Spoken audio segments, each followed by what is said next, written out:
יעקב היה בגף חימוש. יום אחד הוא היה צריך לעשות איזה מבדק, והוא בא למפקד שלי ואמר, הוא רוצה רק אותי, שאני אבוא ואנחנו נעשה את העבודה הזאת. עבדנו חודש וחצי, ואז היא הציעה לי ללכת איתה לפגוש מישהי.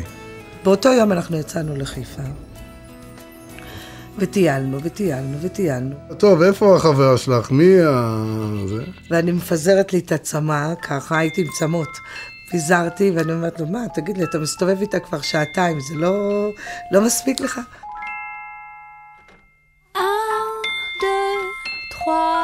זה כבר שושי, זה כבר אנטיקה, זה כבר גרוטנו, מה אנחנו? איזה כיף זה עכשיו, תחזור עכשיו 25 שנה אחורה. היא התחילה לעבוד בתור מנהלת ייצור במפעל אלקטרוניקה שהיה כאן בנצרת עילית.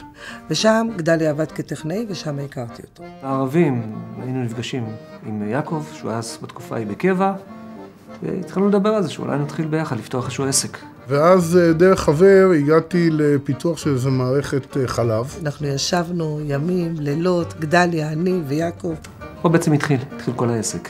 התחיל להיות לנו צפוף כבר ממש בתוך הבית, זה היה בית יחסית קטן. שכרנו דירה של כ-60 ומשהו מטר ברחוב הקישון. בסלון היה כתוב אולם ייצור, היה כתוב משרד של שושי, היה כתוב מחסן. 6 ידיים שלנו לא הספיקו, אז החלטנו שאנחנו צריכים גם להתחיל לקלוט עובדים. עשינו מין משרד, שאני בעצם לימדתי את האנשים לעבוד שם. בין לבין הייתי מניקה את ליאב. אחרי זה זכינו במכרז גדול של ספקי כוח בטלקור. יום אחד, חברת טלקור אומרת לנו שיש איזה ביקור מסין, שהסינים צריכים לבוא והם רוצים לראות מי החבר'ה שעושים לנו עבודה כל כך יפה. מה עושים עכשיו? יעקב הלך לראש העיר ואמר לו, תשמע, אני חייב עכשיו אולם במבנה תעשייה. קיבלתי בניין של 300 מטר, שהיה מטונף עד גובה הרגליים, יכולת לטבוע בפנים. 24 שעות אנחנו עבדנו שם. בתוך פחות משבועיים בנינו אותו כמו שצריך להיות. גייסנו עובדים, ישבנו את הבדמי, הכל ככה שהכל ייראה.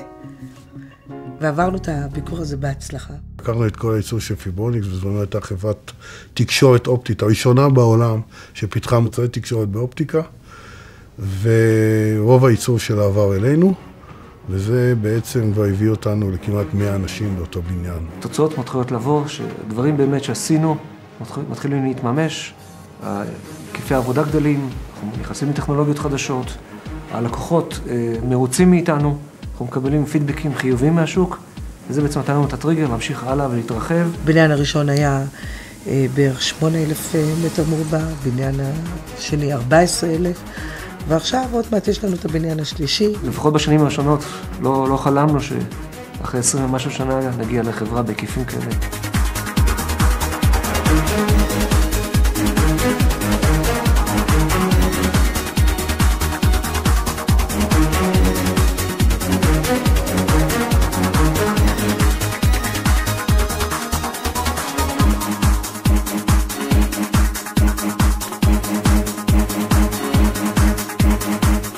אפילו אם אנחנו נהיה ענקים, תמיד אנחנו נהיה משפחה קטנה.